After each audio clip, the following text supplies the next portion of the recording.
So thanks for joining, man. This is the first time I'm doing this, so it's just like a really cool learning experience. and like we talked about, just gives us an opportunity to have a cool conversation and also just to grab the mic once again, right? That's the cool part. Dude.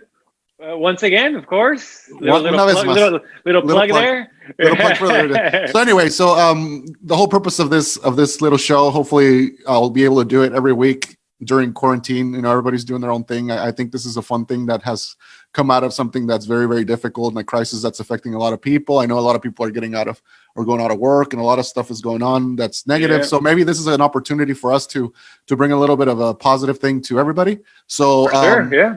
So anyway, man, I want to thank you for joining. I know we're buddies. I know we're friends, but you know, you're making time, and I know you're busy fixing your computer or whatever. So just want to thank you for joining and for doing this, man. I know a lot of people are interested in finding out about what you do and how you got there and all that stuff.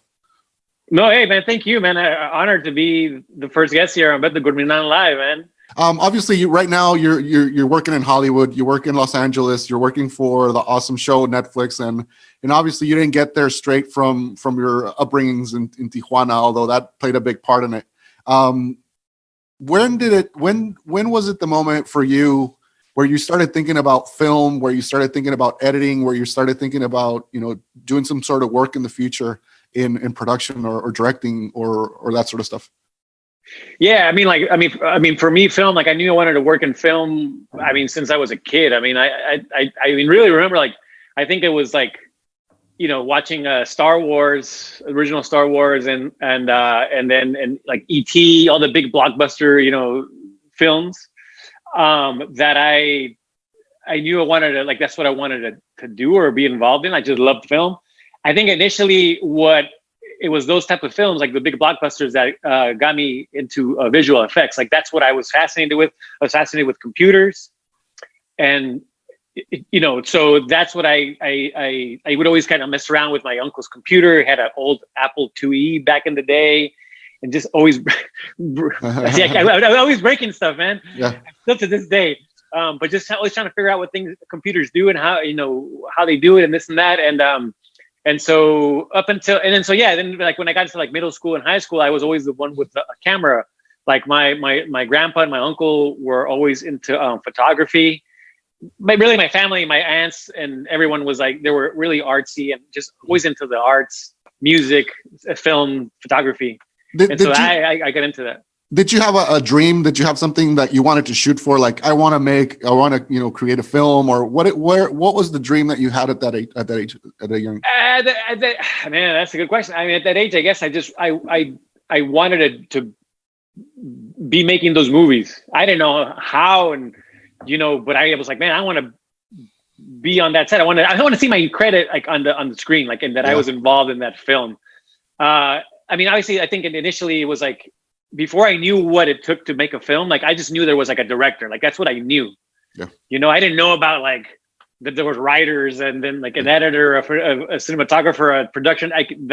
You know, I was just like, oh, there's a director, Steven Spielberg. You know, and so that's what I guess initially what I wanted to do. I guess if you go way back, you know, right. And then yeah, I mean, like once I started, then when I got to high school, I remember I really got into Martin Scorsese films. Nice. And I remember, even before that, I remember a neighbor of mine gave me a VHS copy of Taxi Driver, and it was like, what is this film? I mean, I was a kid, I wasn't even watching it. I was like, what is this? This is intense and like it's the best thing ever. It's like, how can this be made on film? I was just used to watching, you know, like I said, E.T. and you know, all these like kind of PG-13 films or whatever. And then it was like Taxi Driver, and then I'm like, who's this Martin Scorsese? And then later down the line when he made Goodfellas and Casino, that was like, I want to be Martin Scorsese. Like that was it. Like that was in early high school. So you went to Michigan, University of Michigan. With University of Michigan. But at that time, I remember I wanted to major in computer science because I still had that like kind of visual effects thing and computers, and so I wanted to do. That's what I got into. Very quickly, I realized that I was not good at math. I had never been good at math. Who is? And so, yeah, there's people out there that love it, man. I don't know why. I don't know any. Yeah. And so I was like, nope, computer science is not my thing. and actually at that time I was like, what do I do? Like probably like most people, I go to school, college or whatever. Like I was like, should I go into business? Should I go to kinesiology? I couldn't figure it out. I'm like, well, I've always loved film and TV, so I'm gonna do that. And so I that's what I majored in college. Cool. So you had you're starting to become what you were setting out to be. Obviously, it's a long road there. It's a difficult process to break into the business. It's not. I mean, there's fantasy stories, right, of people that just break in right on. You had to come back home. You had to pay your dues, and that's a bad thing. That's a bad way of saying it. I mean, you had to get experience in local television. Yeah, I mean, like I said, I mean, like my if you think about it, I mean, like from graduating college, I mean, and I'm dating myself here, but like, I mean, it was a 20-year journey to get to where I wanted to be. Like, really, what my dream job was. I mean, like, it took me 20 years. But yeah, at the time when I graduated from college, I remember like I had no idea how to work in film. Like I just didn't know how, because it's not something that you just go like look online and there's some job postings. Like it doesn't work that way. It's all about who you know and word of mouth, and that's how it plays out. But then I came back to San Diego, and then after I met you, I worked in local TV and Univision, and then so that's where that was really like what was like my hands-on training, because like in college our program was really theory based, so it taught you a lot about theory of film, which is great. I mean, it's good to understand how film is done a certain way, how it's shot, and what's the theory behind compositions and all these things. And so when I got to work in local news, I started using cameras, editing, some even engineering. I mean, everything. You did everything, especially at that station. You just did everything. And I know you loved it, because I know I saw you work, and you were very creative. And I think in terms of what you did in television, I could tell that you were creative and that you were kind of constrained by the whole format of television. Yeah, different things and creative things. When was it that you decided to, I need to break out of local television? I need to go search for something different where my creative juices can flow. Yeah, I mean, I was there for 3 years, and I have obviously it was great. It treated me really well. I learned a lot, but it was just I just desired something, what I deemed more creative, and I needed that, and so like about 3 years, I decided to look for something else. At that point, I just didn't know. I guess there was also some fear. There was a lot of fear of leaving home, leaving zone, right? I was in the comfort zone. Like I didn't have yet at that point that motivation, I guess, or I wasn't brave enough to like go to LA, because it just like I was comfortable. So I stuck around in San Diego and went to another local station, but this time I was working in the creative services department, which they do promos and commercials and stuff like that. So it was a little more creative in the sense that now you were shooting, you're writing a script, shooting scenes, and adding graphics, and so it was a little more involved, and so that was appealing, and so I stuck around there for I guess another 3 years, and then again then I had another kind of like, all right, I need more, it's like I need something bigger, and that's when I decided to move to New York. So, just if you're just joining us, this is Joaquin Elizondo, editor of the series Narcos on Netflix. Awesome series, and he's talking about his journey to where he's at right now. So then you get to New York, and then you get to experience a whole different animal, right? In terms of the business. Oh yeah, yeah. I mean, that because I was in San Diego again. I was just kind of like, I just said I need something. I want to work on bigger projects. Like I just want to. Like, again, like nothing wrong with what I'm doing. It's just that it's not for me. I just want something more. I want more. And for me, more meant bigger, like national type of shows. At that point, I can't even tell you that I was even thinking about film, because I just didn't even know how to get there.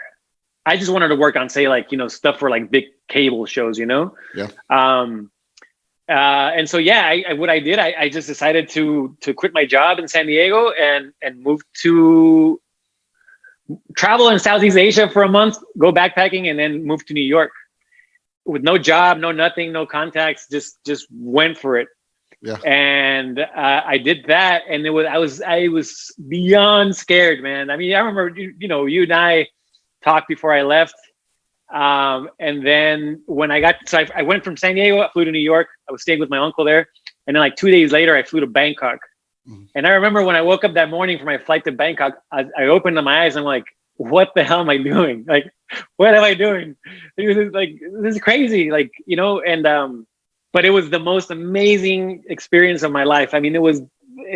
I mean, that was just amazing. It was. What was amazing about it was that when I went there, it was. I thought it was just me, that the only one that was doing this. That I was like, man, I just quit my job. I had security. What am I like? It's nuts. And then when I got there, I found that so many people were doing the same thing from all over the world. Everyone was like quitting their jobs, and that's what you do. You go to Thailand, I guess, or Southeast Asia, and you just travel and you find yourself, or whatever. And so it was very comforting to meet all these people that were like literally doing the same thing that I was doing. So now you find yourself in the Big Apple in New York. There's a bunch of people also doing the same thing. It's a huge city. It's expensive. It's hustle and bustle. What was that first break that you got in New York that really led to kind of where you're at right now? Well, the big break that I got in New York, another story. It's like, when I got to New York, I didn't know anyone. I had probably one contact, which was someone that we had worked with at our old station, mm-hmm. who is now the head of the same station up in New York. So I met with them, and I was able to get like a freelance gig. See, I had always been a full-time employee. So now going into this freelance thing where you don't know what your next job is going to be or when you're going to get work, like that was frightening. I mean, by itself, I mean, that was like, I couldn't even wrap my head around that concept of that type of living. Cause I always had a paycheck, I had a weekly paycheck. Now it's like, whoa, stable paycheck. Now I'm like, when am I going to work? How am I going to pay my bills? So anyways, that kept me going. I was working at a local TV station again in New York. And I was like a couple months into it. Sure, I was surviving, but it was like, man, I didn't move to New York to do this again. Like, that's not the reason why I came here. So I just started hustling, man, and trying to meet people and just going to all these meetings, doing free work and just trying to meet people. And eventually I got to, there was a posting, I think about they needed a shooter editor for HBO Sports. Nice. And I was like, man, I love HBO Sports. I mean, it was for boxing. I was like, this is great. Yeah. And so I got really good at stalking people's email addresses, like, because you had to find a way to get in. So I found a way to, just got really good at getting people's email addresses, like people who were hiring, and was able to land an interview with the creative director for HBO Sports. And I bugged them forever, and I got the gig. It's a freelance gig, and I went to a couple of fights, which was really fun. Yeah. And then I met a guy there who said, "Hey man," one day he said, "Hey man, like I got this gig next week, but I can't, because I was freelance." He's like, "I can't make the gig, but how about you take it?" I'm like, "Sure, man. What's the gig?" It's like, "It's this talk show on Bravo, and I'm like, "Yeah, man, I need whatever, I'll take it." So the show ended up being Watch What Happens Live with Andy Cohen. Mm-hmm. And at that time, when I got that gig, it was barely starting. It was really small. Yeah. And then like within a few years, it blew up. And then eventually became the lead editor on that show. And so then I got to, That's a really interesting story because, and I'll just share a little bit of, it happened to me as well. The first break that I got, the first opportunity was because somebody didn't go or couldn't do it. Right. Yeah. So I think a lesson for young people that are aspiring to break into the business or to do something that they've been wanting to do all their lives. And, the reason why they went to school and college and all this stuff is always be ready. Right. Because the opportunity is going to show up. And if you're not ready for that opportunity, you can't seize it. You can't see exactly. So it's like, and that's the thing. It's like that to get to that point, it took me a while because I had to change. Like when I got to New York, I had to change my mentality. Like it was a whole new city, very cutthroat, competitive, city. And so I had to change my mentality about everything, how I approach people for jobs, how I write my resume, how I write emails. I mean, it was this whole thing that I had to just revamp. And it took a while, man. I mean, I didn't get my first gig for 6 months. And then, I didn't get to like HBO thing until probably like a year or over a year later. Right. It took a while, it just, and just to figure stuff out. Yeah. Like one key thing that I figured out was like, I was so used to in San Diego being a one man band type of deals, where you shoot, you edit, you do everything. And I think like especially in New York and now here in LA, it's like people want you to do one thing and do it good. And so I had to learn that concept of like, if I'm going to sell myself as a cameraman, that's what I'm going to do, just that, or an editor, Mm-hmm. Anyways, but you're right. It's like, goes back to just you got to really be prepared. So at that moment, when you get that opportunity, you're ready to go. Right. So you started getting some experience and you started working with Bravo, the channel, and your resume was building. Tell me a little bit about the moment where you decided to come back to California. You didn't really come back home 100%, but you're closer to home, and you knew you wanted to come back to Los Angeles and Hollywood. Yeah, I think about 3 years into, I was in New York for 5 years, and at the third year, I started realizing that New York was just not for me. I love New York. I mean, I love it. I still miss it, but it's just not for me. Like I can't live there. I'll visit it anytime, but I cannot live there. Just simply because of the weather. Weather is one thing. That's enough. Yeah. So about year 3, I started to realize that I'm gonna eventually make the move back to LA, and then so year 5 decided to move to LA because that's where the work is, and it's close to San Diego. It's great, for what I do. It's LA is the obvious choice, and so year 5. I moved back, and again, no job, nothing. Just, I just like, let's go, because I guess I had done it already and done it in New York. That fear that I had when I left to New York, like at that point was gone. Yeah. And so I was just like, and I gotta admit, I was a little bit cocky, a bit too confident about being like working in such a big city. And getting to a point, because I got to a point in New York where I was working nonstop. Like I was really stable. I was set in New York. And so I was a little overly confident, and I was like, I'll be fine in LA, And then I quickly find out that that was not the case, man. Well, it's a whole different culture, a whole different business, a whole different city with different, people doing the different things. So I would imagine it was a difficult transition as well. But again, so I remember you coming to LA and you started hustling, doing the same thing that you were doing over there, right? Trying to find opportunities. Yeah. And then so when I got to LA, that was a big shock, because when I realized that, I think it was harder in LA than in New York for me. Mm-hmm. And I think because when I got to LA, I was, like I said, I was a little bit too confident. And then it was like everyone, like no one would take meetings with me. No one, because I just had this weird resume. Mm-hmm. No one knew me in this town. I had this weird resume that I just kind of worked in all these different things. But in LA, it was like, again, it's going back to this thing that like people want you to do. Seems like one thing, and if like you don't have that experience or that skill, like it's just very tough for them to kind of look at you. And so it was more of a shock, like I said, because I had then now been used to this lifestyle in New York, and then to get here and like, I mean, I was getting no work whatsoever, mm-hmm. and it was like a huge shock.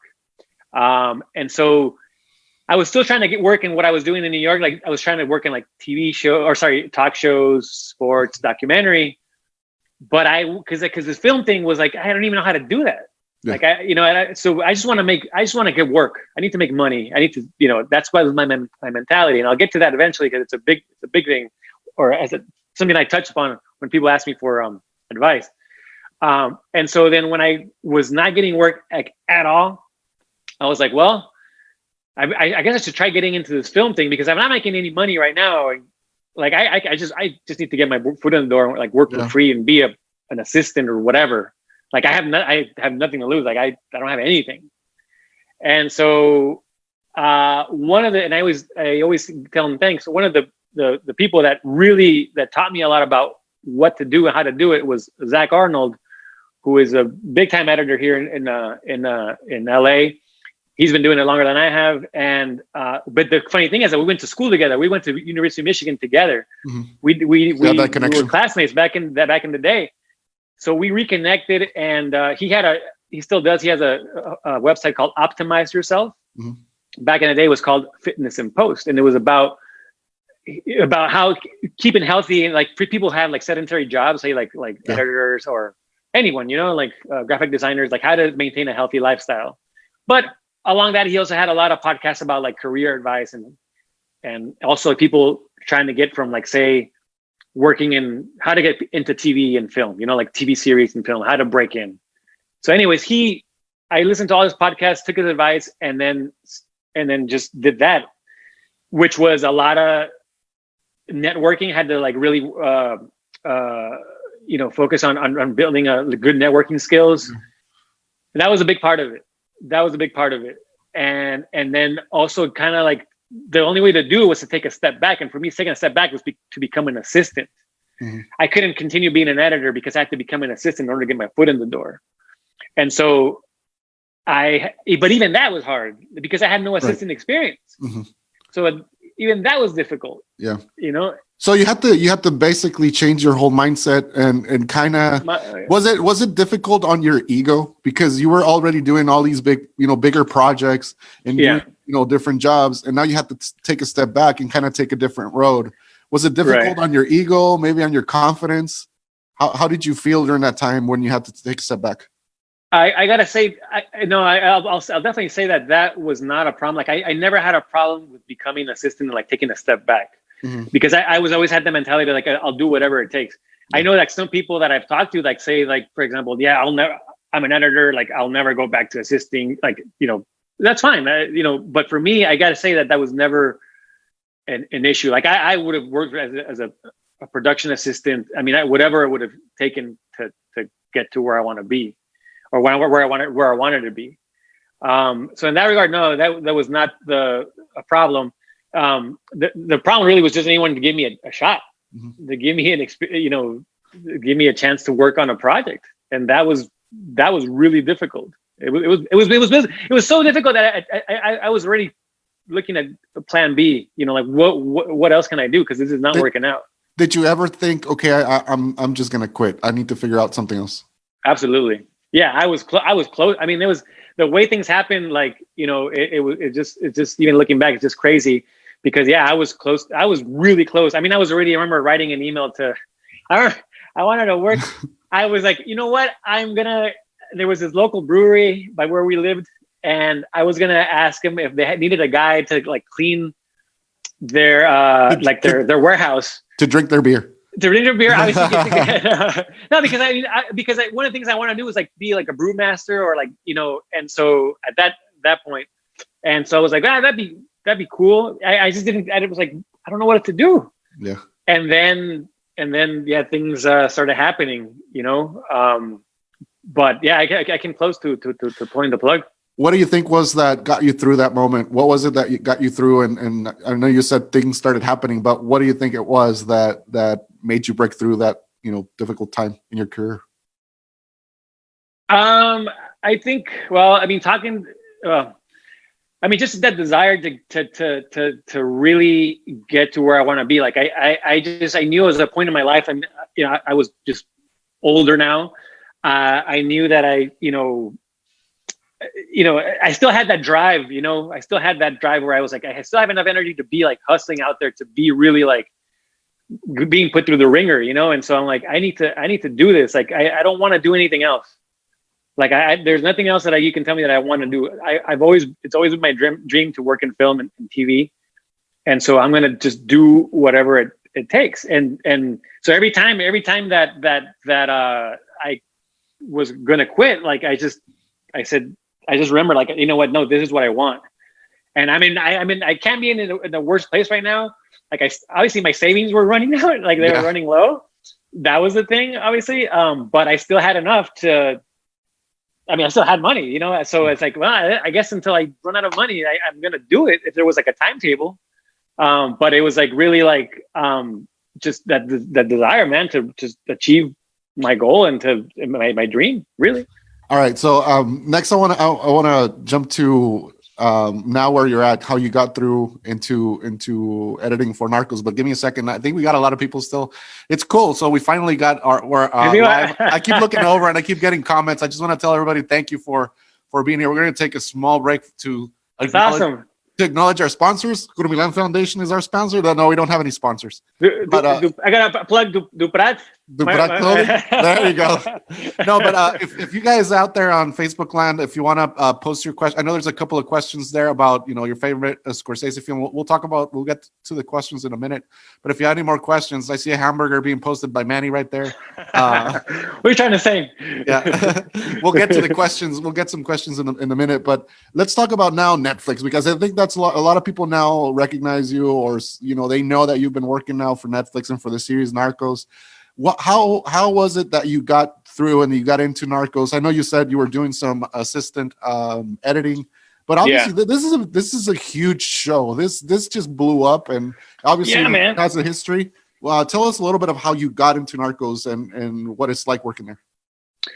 Yeah, so I'll do the short version because it was a series of events. But really, what happened was, so I was working as I was working on a project, on a documentary for Netflix.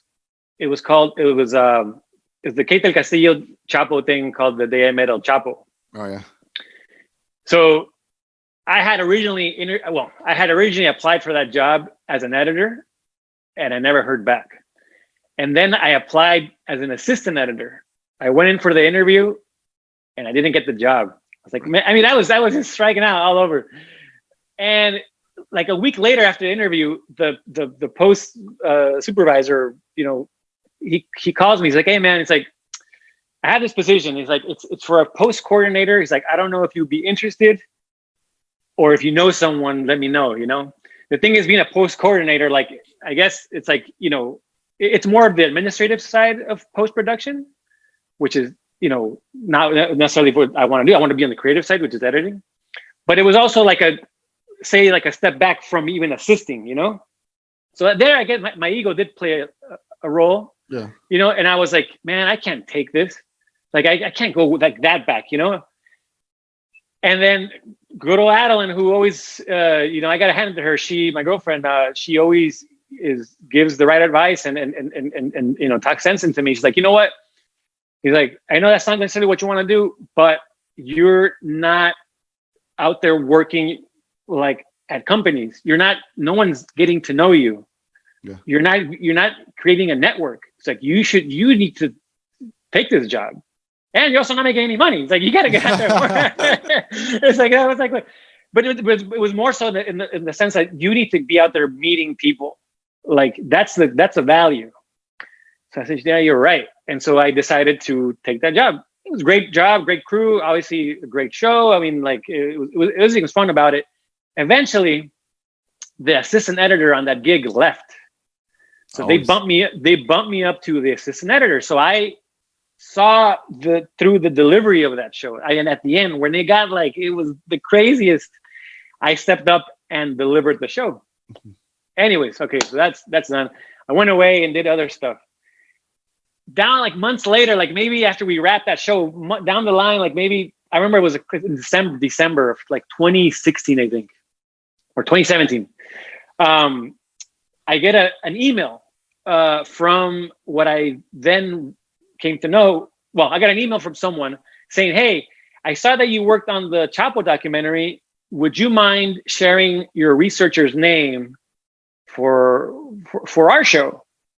He didn't say what show, but at the bottom in the signature, it said Narcos Productions. I'm like, oh, maybe Chapo documentary, Narcos Productions. Okay, you can just go on IMDb and look at the stuff. So yeah, he was the post producer for Narcos. And so I give him the researcher's name, blah, blah, and then at the end I put PS. I'm like, hey, by the way, if you need an assistant, let me know. He writes back, I think right away. He's like, hey, so do you speak Spanish and are you in the union? In the editors union? I'm like, why, yes. He's like, hey, can you meet Monday? I'm like, what? So I got an interview for Narcos on Monday. And so I go to the interview and blah, blah, it goes great. And then I get hired on Narcos as an assistant, and then things just, take off from there. But that's how it happened. Like that was like something I couldn't, I didn't go necessarily, I couldn't plan. I didn't go necessarily looking for it. It just, like you said, going back to what you said about be ready. It's like, it just happened. Because I even thought about like not sending that email or like putting that PS. Like I was like, PS, I don't want to be that guy. But it was like, you know what? I have nothing to lose. I have nothing to lose. Like, what are you going to say? Yeah. Like, he's not going to respond, or he's not going to say no, whatever. But oh well, next one, And so he was cool, and yeah, man, so and that worked out, and and then that took off. It took off my career in scripted television and film. How does? But it goes. I was going to say what's been the difference working for these projects with Narcos than everything else that you've done before? What's been the major difference that you could say? I mean, big difference. It's Narcos. They're big projects. Like they're obviously very big scale, international, global projects. And especially Narcos and just in general, working in other, because I've done other shows. It's just everything is more structured. You do one job. Everyone has a job. Like whether it's like you're in sound and editing, and on set, you're doing one job. So that's a huge difference from anything that I've ever done. So for somebody out there that doesn't know what post-production is, can you tell us kind of the process of how these episodes or these films, because they're films obviously, but how are they made? When do they, take us briefly through conception, through the conception of the project, what the project is in terms of script writing and everything, and then take us through the production process, I guess it obviously starts like with an idea. Like an idea gets typed or written on paper. Your script. Then say they go shoot it. So in our case, with Narcos, it gets shot on location in Mexico. It gets shot over there, and so let's say an episode, they shoot in blocks. So like they shoot, Narcos is a 10-episode season. So they'll do 2 episodes per block. So that means they'll start with 1 and 2. They'll do that. Then they'll go to 3 and 4, 5 and 6, like that. So they'll do a block in, I think, 22 days of shooting. Wow. And so every night after they shoot, we get media, which is the camera files, what they shot. They get transferred, all the video gets transferred to our offices in LA. So it's just, electronic transfer. We get there in the morning the next day, and we get to our computer, open it up, and there's the video, all the files. So we're always in editing, we're always 1 day behind. So if they shot on Monday, we're not going to get the footage till Tuesday, right? Tuesday morning. So and then we do all the editing. So we focus on editing the footage together based on the script, and working eventually we'll work with the director and the producers, but we'll do all the editing, all the temp sound design, all the sound effects. We'll do some temp VFX. So just kind of try things out with VFX, all that stuff. Once that's get done, once we lock a cut, when we are finished with the cut, then we ship everything. So sound, the professional sound people work on the sound, doing the sound effects. Right. The composer works on music, writing the music. The VFX guys work on doing the visual effects. The colorist, so now everyone that's post-production in general. There's all these departments: sound, picture, which is us. We cut things together. Visual effects, color. Everyone is doing one specific thing. And then those things all then come together, and then you get that delivered to Netflix, and then that's what you see, on and specifically your part is putting all the footage together for an episode and making it, look nice, and in just a few words, or simple words, kind of making it make sense, right? Yeah, I mean, yeah, editing is, I think, I don't think a lot of people know, and it's understandable, like what editing really is. I sure as hell did not really, what I thought was editing, it really isn't, like, until I got to this point, what it is. A lot of people think it's just stitching, putting shots together, which it is, that's part of it, but you're really, a lot of people say it's like the final rewrite of the script, which is true. Mm-hmm. You're really a storyteller. You're really trying to build a story. And so you're doing a lot of, taking the script and interpreting it a certain way, and then seeing what you can do to, if you need to change things, rearrange scenes, and, you're doing all kinds of things. And then, so I work with an assistant, or even when I was an assistant. And so typically an assistant will do a lot of the temp sound work, sound design. So as an editor, you're doing the cutting and a lot of the music, the temp music. So we'll use, like, say, scores. At this point, Narcos, being that it's already been around, we use a lot of the temp score from our composer, Gustavo Santolaya. And we can use those tracks that he's done before and use them now. But you can also, we'll use other films, other TV shows, and just create an idea. So when you get to that point where you are writing the new music, you can say, hey, this is the idea that I had, Mm-hmm. And then the composer can hear, and it's all right, I can see what I can do, right. So yeah, you actually have a lot of input into what's happening. Certainly, yeah. The great thing about editing is because you work so closely with the director and the producers, and you're at the final stage of everything. So you're really, that's what they're saying. Like, editing is like, it's a final rewrite. It's where you go in. It's like, man, we wrote this, we shot this, and now we want to, even though we wrote it this way and we shot it this way, but it's not coming across the way we'd intended it to, because when you put it on paper, it doesn't necessarily mean that it's going to come out that way once it's shot. So, but obviously sometimes it does, but when it doesn't, it's like, then you have to go into saying, all right, what can we do to fix it? Fix it in post, as they say. And so you with what you have to find the solution, and to create a story the story that you want to tell, Right. And that I'm sure. Yeah. And that's a pretty huge challenge. So let me jump into something that I think a lot of people are wondering. Do you have interaction with the stars? Do you have interaction with the people that actually work? I know somebody was asking, is was it Diego Luna? Somebody, or is he handsome? As handsome and Monica, I think my sister was asking. Of course she would ask. No, but yeah, what kind of experiences do you have with hanging out with the directors, with the producers, with the actual actors, and stuff like that, and doing the whole Hollywood thing? Yeah, I mean, like, well, so since in this case, Narcos Mexico gets shot in Mexico. We're not on sets, so we do not have interaction with the actors. I mean, I've met them at the premiere and stuff like that, but that's about it. Pedro Pascal, who was in the Colombian Narcos, he came by the offices the other day, just to hang out and say hi. Like, for example, like right now, like, and the directors, like, for example, so my director, or, well, I should say, the directors that come by the office, once they're done shooting, they'll come by and do their days with editors at the offices. So we'll spend like 4 days working with them, and then we'll move on to the producer's cut, work with the producers, and then we'll work with Netflix. So it's like a process. It's like, right. So the version, like, it starts out with like editor's cut. You get your editor's cut first. That's what you as an editor, your interpretation of it. Then it goes to editor's cut. They do their cut. Then it goes to producer's cut. Then it goes to the Netflix cut.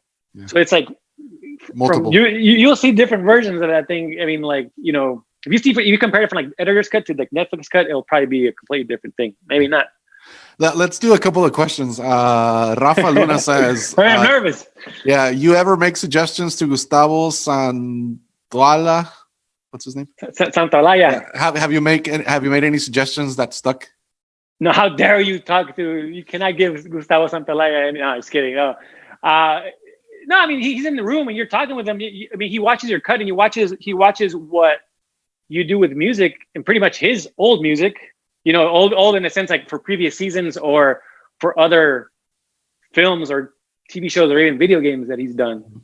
And so if you put it in and then you say, hey, you know, like, I like this cue, you know, I wish it didn't have so much percussion.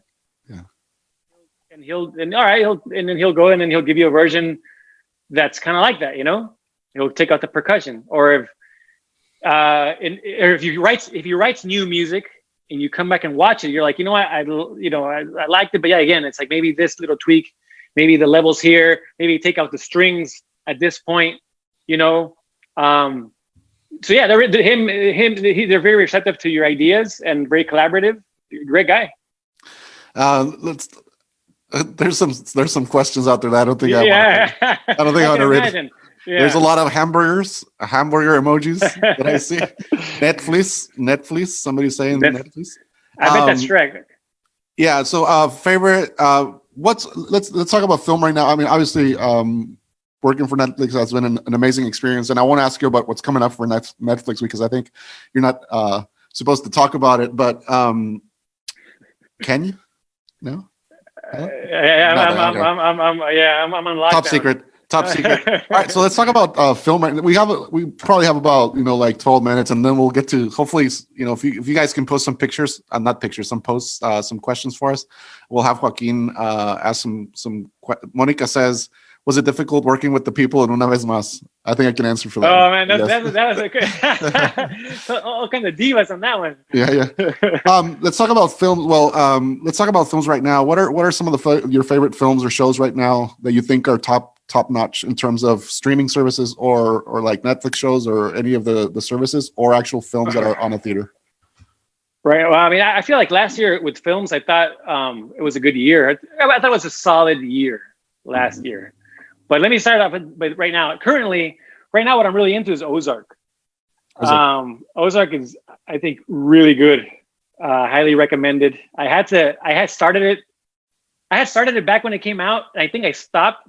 Not that I didn't like it. It was just I think it was just too close to the Breaking Bad thing, and I just kind of I just kind of stopped watching it. I picked it up again, and it's great. Highly recommended. I've watched The Outsider on HBO, and I think I'm on episode 4, and I think that's a really good show up to this point. I really like it.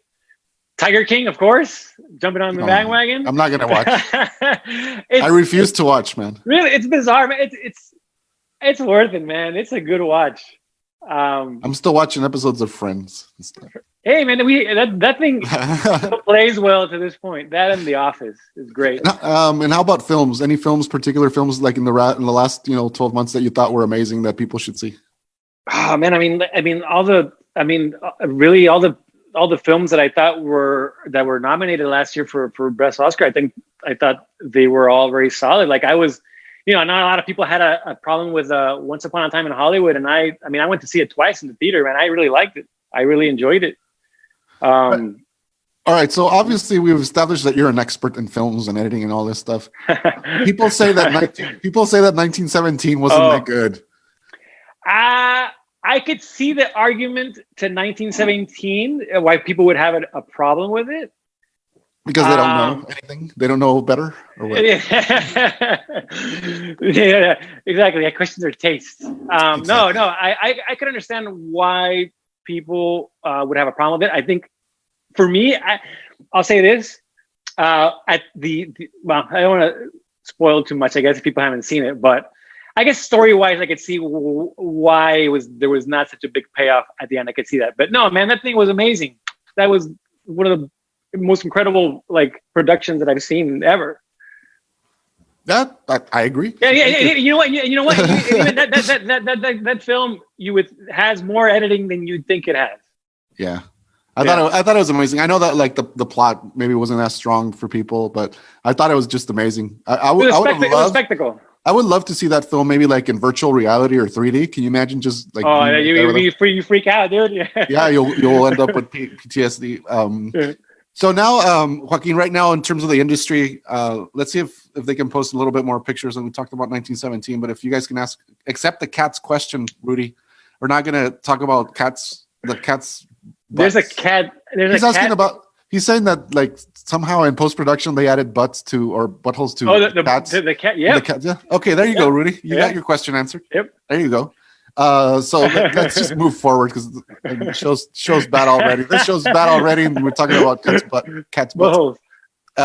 In terms of Hollywood, what's going to happen? I know the whole lockdown thing's going on.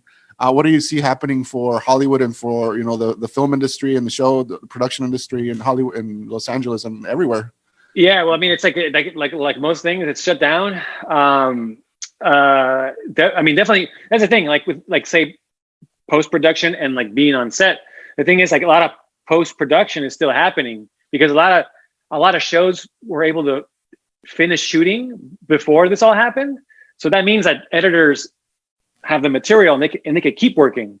Like, I talked to 4 friends today, or all colleagues, and they're working in the industry, and they're all still working. I mean, they might not last. They probably go for another week or 2, but they're still going. As far as like when things will be back up, I mean, I've heard rumors from like, June, July, which I would say more July, till like, September, October, for things to come back. Me personally, I would say like the earliest probably August, where you see things being shot again, really. But yeah, everything's shut down. It's a difficult situation. I know for you, it's been tough, but obviously a lot of people that work in the industry are working in gigs, right? So yeah, a lot of people lost their jobs. A lot of people lost their paycheck, and now they're looking for other things to do. Yeah, and yeah, I know exactly. I mean, like, that's the thing. It's like, I mean, and there's certainly things I think out there to work on. I mean, I think if you really go out there, if you want to edit, I think there's different, especially now, so much online content and people needing content and stuff like that. I'm sure there's probably stuff out there to do. But as far as like big productions, like being on set and shooting, that obviously won't happen for a while. We're about to finish up. What would be your advice for somebody that's working, or that's a young film student, or somebody that wants to go into this business? What would be some of the advice, or some of the things that you would recommend to somebody that's looking to go into that business? Yeah, I think. Well, I mean, I guess I'll speak about editing because that's what I do and that's what I know. But first, obviously, from the beginning, if you want to learn how to edit, it's so easy now, given that the technology is so widely available. So that is like, go download Avid Media Composer for free, Resolve for free, and get some media and start cutting, and look at online tutorials, watch a lot of films, buy books on editing, like understand what editing really is, mm-hmm. and the theory behind it. And so there's a lot of resources that you can, that are out there for you to learn about editing. After that, I would say one of the big things is you have to be in LA. If you want to work in these big films and shows, then you have to be in LA. Right. That is like, that's a must. And then from there, say if you're new here, you'll probably have to be a production assistant, a post PA. And that's hard. That in itself is hard, man. Like, that's competitive. There's a whole podcast. My friend Zach did a podcast about how just even being a post PA, how difficult it is to get into that. But it's all networking. It's all hustling. Really, that's what it is. It's networking, meeting the right people, and then getting into that, and then from there, like, it's a process. Then it's like you have to get into the union, right? And get your days and all that. But the big one is, in general, even before and after you get you're in the union, and to get work is to network. Like, networking is a thing that it takes some mastering. It takes, some people are good at it and some people are not. And if you're not, it's like you have to get over that fear of like approaching people, because that's what it is. You have to be able to go up to people and say, hey, what's up? Like, and talk. I mean, networking is like an art, I mean, to get good at it. So it really is. If you have I think, it's honestly like people that have like this fear or like just kind of like, not great social skills or whatever. Like, it really is important to work on that. Yeah. And then, yeah. All right, so two more questions, a couple more questions and quick ones. The first one is, where are you going? Netflix. Do you want to, work on that show for? Obviously, you want to work for that show for a while, but what's your next goal looking forward in terms of personal accomplishments in the business?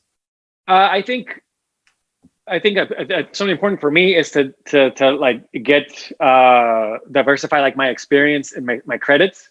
Like, I don't want to be tied down to one specific genre. Like I want to try a comedy. I want to do a horror show.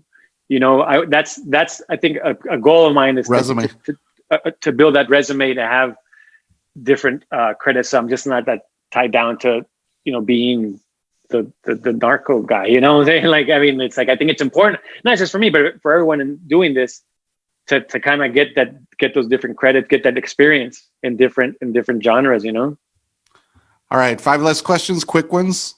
Just answer in a few words. If you were to have coffee with somebody that you've never met, somebody famous from history in the past that's dead, who would you want to sit and have coffee with? That's dead?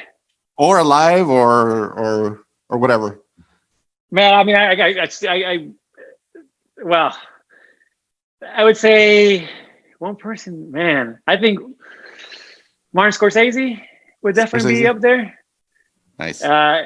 My boy Eddie Vedder, even though Eddie Vedder, I have mixed feelings. Oh, we didn't even get into Pearl Jam. I know, man. That's part 2.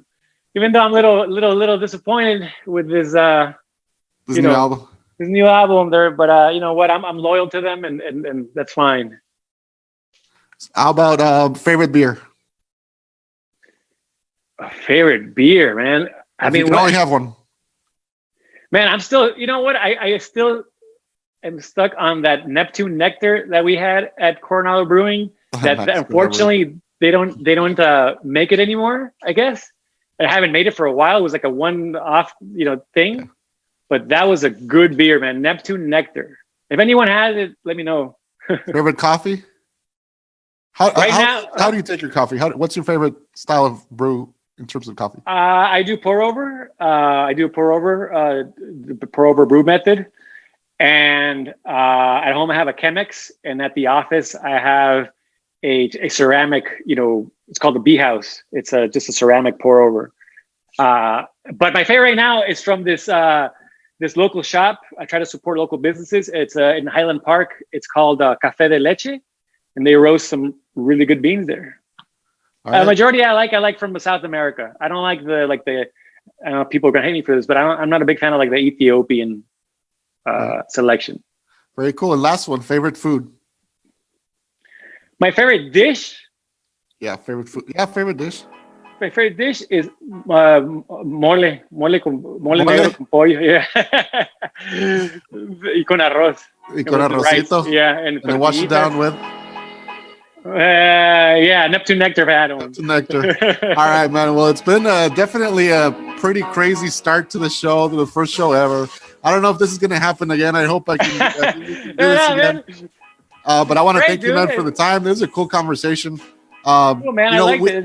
We're friends, but sometimes we don't get to have these deep conversations. And hopefully, I mean, if you're out there, let us know how it went. Give me some feedback. Send Joaquin a message. Yeah, hit me tell up. him to get a new mic or whatever. So that we can do Hey, they work. They work, right? Yeah, those are working pretty good, man. That's good. All right, man. Well, thank you, man. Appreciate the time. Thank you, man. Thank you. This is awesome. I hope, keep doing it, man. I want to see who else you bring on here, man. This is awesome. I have no idea, so I have a whole week to think about it. If you guys are out there, share this link with other people. Just, Joaquin is an awesome friend, but it's also example of how you can accomplish your goals if you really work at them. He went through a lot of things, that were difficult. He faced a lot of challenges and finally broke through, and now he's doing what he loves.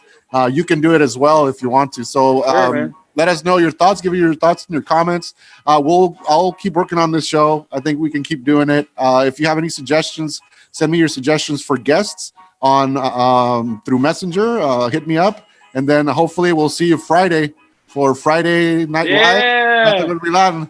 All right, that's a wrap, guys. Thank you, guys. Let's put man. the music up. Nice minutes.